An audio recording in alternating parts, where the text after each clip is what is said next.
রংপুরে ধর্মসভা কমিটির সাথে আলোচনা করেছেন সেনাবাহিনীর ৬৬ পদাতিক ডিভিশনের কর্মকর্তা ব্রিগেডিয়ার জেনারেল হুমায়ুন কাইয়ুম।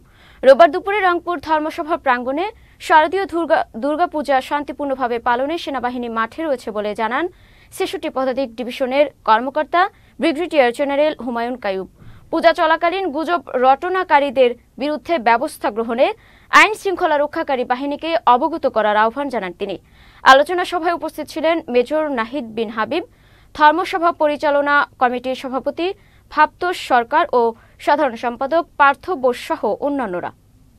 আমাকে জানানো হয়েছে ৯ তারিখ থেকে ১২ তারিখ আপনাদের মূল হবে, বাট আমরা তার অনেক আগে থেকে ইনশাআল্লাহ সশরীরে আপনাদের কাছে চলে আসবো, যাতে আপনারা তখন থেকেই আগামী মাসের শুরু থেকে যাতে আপনি বোধ করেন যে না, এবার আসলে এই পূজাটা ভালোভাবে করা যাবে।